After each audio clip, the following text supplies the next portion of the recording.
15-minute speakers.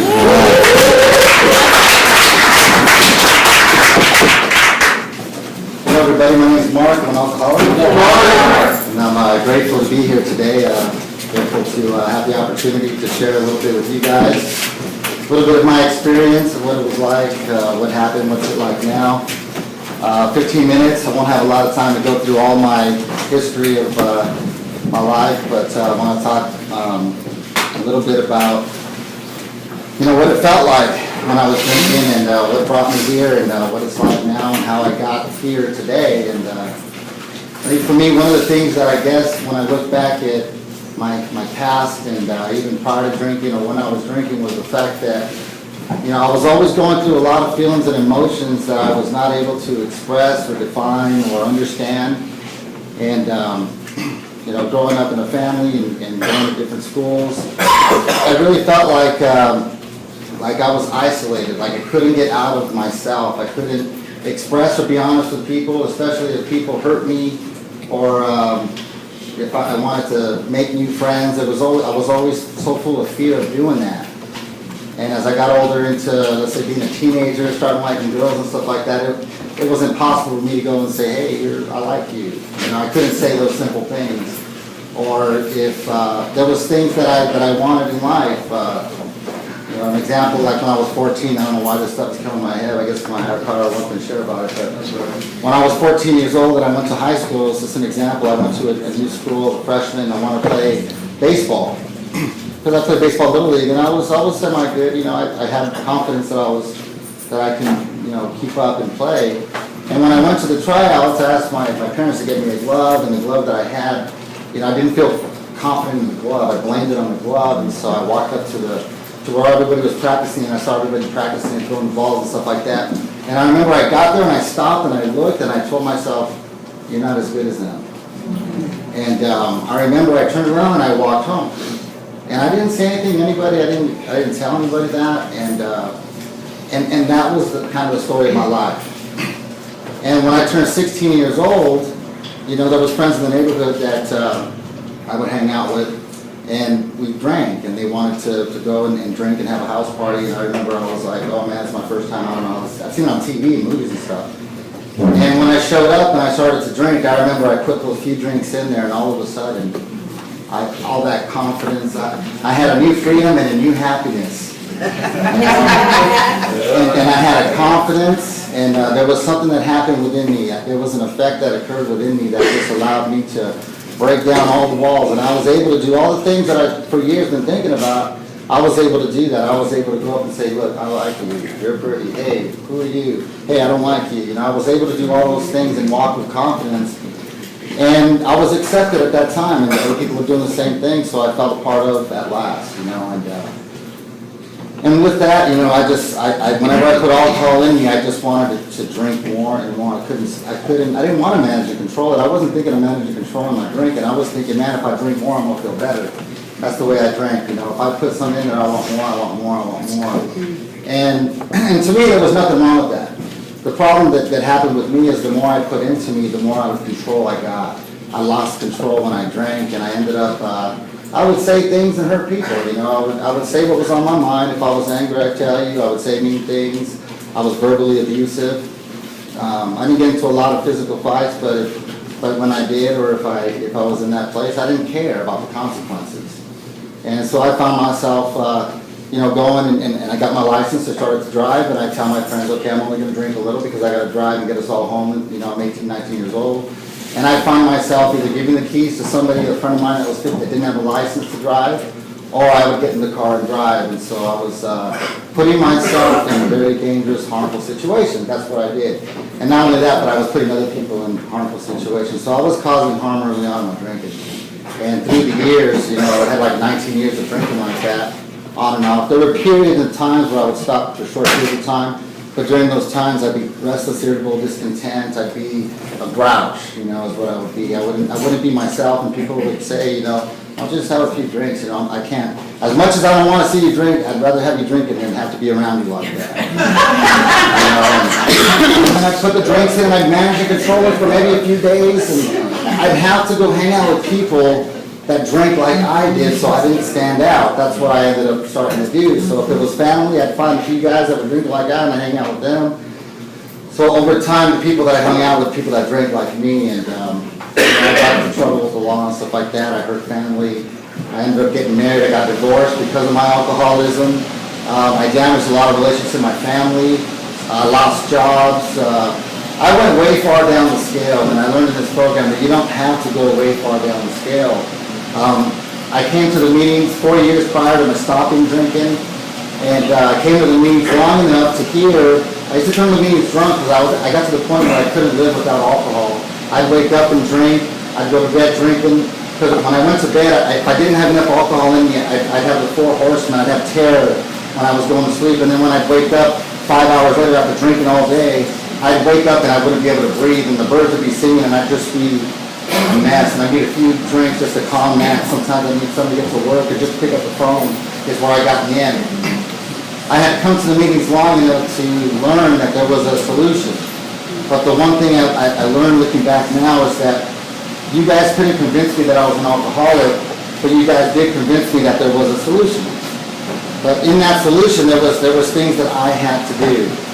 And I wasn't willing to do that because I still thought that all I needed to do was sober up, just get the drink out of my system, because my pattern was, for those 4 years, when I'd lose the job or I'd lose a relationship or things were getting really hard, I would come here and hang out, get my welcome chips and all that stuff, get a 30-day chip, maybe a 60-day chip. But by that time, I was now in a position where I'd get another job, and I'd get into another relationship, I'd get that license back, I'd get the car or whatever, and then I wouldn't come here anymore, and I'd go back and think, okay, I got this now, let me try again. And I did that for 4 years, and I finally got to the point where I felt like I was going to die, and if I wasn't going to die, I felt like I wanted to, and I would ask God to take my life because I was tired of living like that. The mountain to come back seemed so big, I didn't think there was any hope. I'm the alcoholic of the hopeless variety, and I got to the point when I had to pray for the courage to come into this door the last time I came in on my sobriety day. All the other times I'd be drinking and walk in, you guys would talk to me and say, yeah, I'm good, I know, I'm all right, yeah, I know. But the last time I came in, after drinking the last time, I came in so afraid and so scared because I didn't want to walk out that door, and I raised my hand in a burning desire at the last meeting of the day.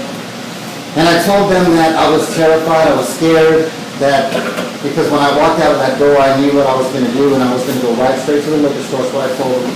And I was going to get a 12-pack, and I was going to drink that, and go back to the store, and I was going to drink, and I played the tape for them and told them I'm going to end up either in the hospital or jail, because situations that were happening during that day were unacceptable, and I was going to get angry, and I told them I didn't want to do that, but I didn't know how not to do that. And right after that, they asked me if I was willing to go any length, and I said, yeah, I'm willing to go to any length. I am.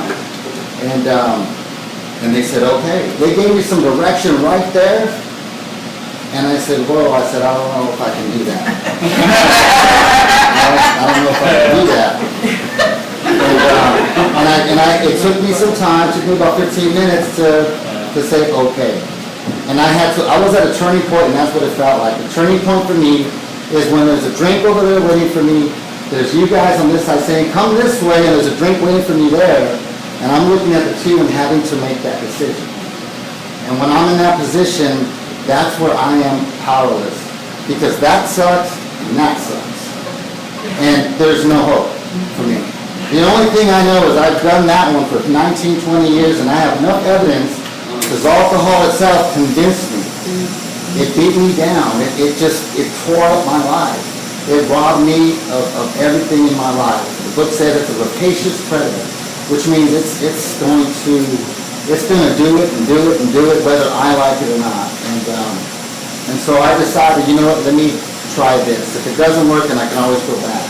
I didn't want to go back though, and so I had hope from 4 years of coming in this room that it might work for me, because I saw people coming in here for 4 years while I was drinking and going back and coming back. I saw them get sober, get a sponsor, work the steps, and I saw their lives change. So I was coming in 4 years later, and I was full of fear, and I'm watching guys that have 2 years now, 3 years now.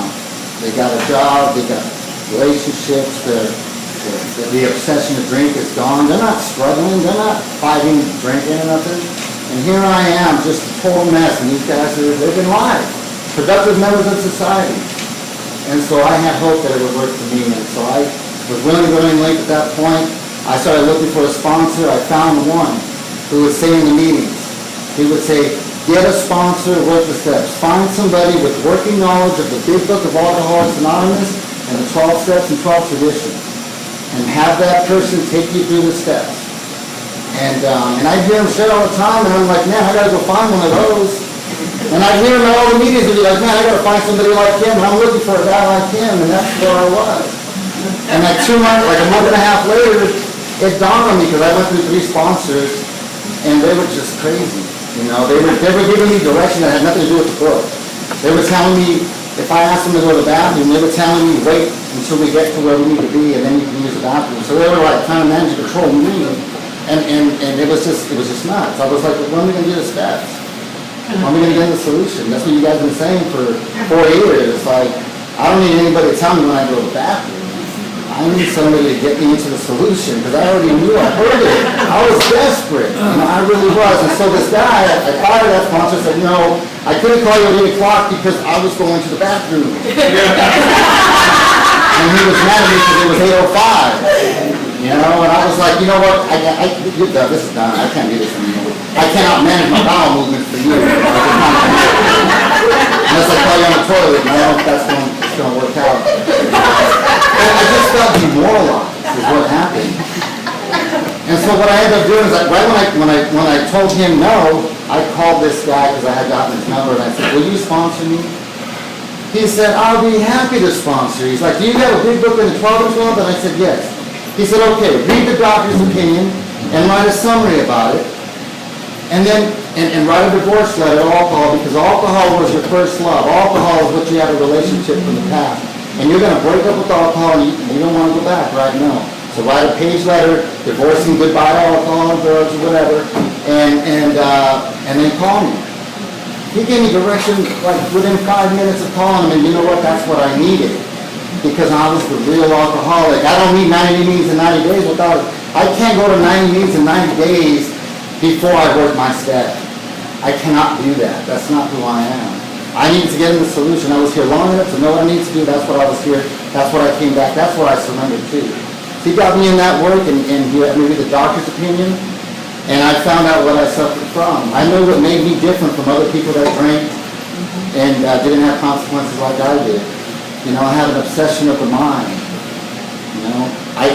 When I'm not drinking, I'm thinking of drinking, or I'm just so restless and irritable that only that drink is going to relieve me of that. And I have an allergy to the body, so once I get a few drinks in me, and my mind says, okay, you're good, my body says, no, you're not, we gotta keep going. And I'll tell you when we're going to stop. And then alcohol says jump, I say how high and which direction. And then I keep going until the bitter end is what the book says, and that's where I was going. So, that allergy is something that differentiates me. He had me read the Bill story and write a summary of my experience, use it as an outline to keep my story in line with his, and I saw the unmanageability. And by doing those two things, I saw the powerlessness and the unmanageability of my life, and I was able to accept the first step, that I was powerless over alcohol. And then my life was so unmanageable, it was crazy.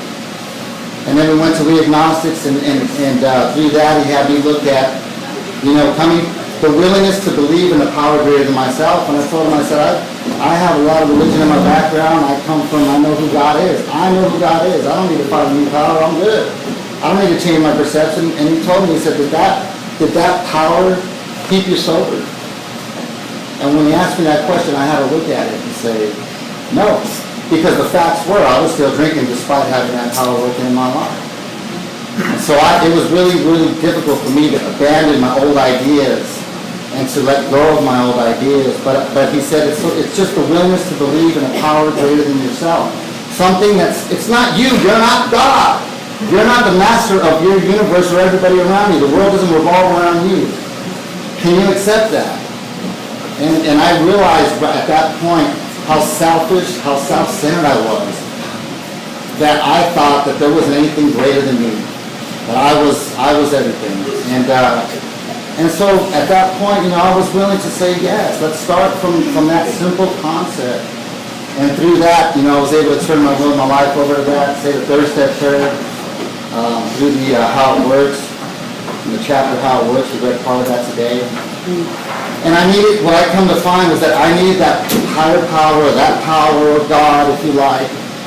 I needed that power not to go get a job or get that relationship again, or to go back and try to get things back in my life. The reason I needed that power in that third step was so that I could do my fourth step and find out, what are the things that are blocking me from that power? What are the things that are blocking me from a relationship with you guys or my family or anything? Because when I did my fourth step and I made that fearless and searching moral inventory, I found out how many resentments I had.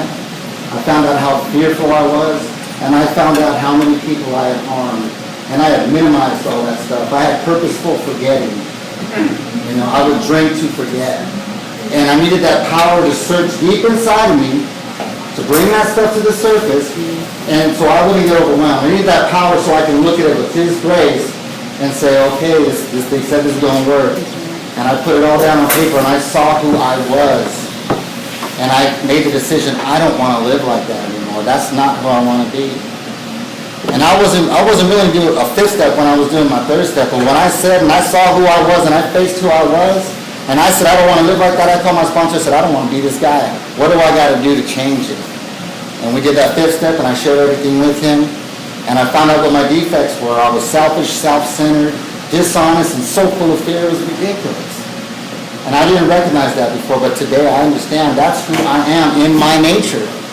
I humbly asked God to remove those things and made a list of all the people I had harmed. I already had that list in my resentments, and I became willing to make amends to them all. It's been a process for me.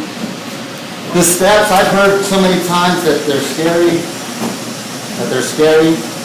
but my experience, if you do these steps thoroughly, and if you get the right sponsor that's done the steps, that can go through the steps with you according to the big book, that it's not that scary. It's not. It's a fear. There's a cloud and there's a fog, and I've never walked through that fog, and the reality is people are dying because they're not willing to walk through that. Today, I'm willing to take somebody through those steps because I look around and I see people die. There's other people that are willing to help you as well. If you need a sponsor and you're willing to work the steps and you're willing to go any length, you don't want to live like that anymore, talk to me after the meeting. Or find somebody else that has working knowledge of the big book and the problem solving that's going to take you through these steps. Because that's where the solution is and that's where the power is. Thank you for letting me share.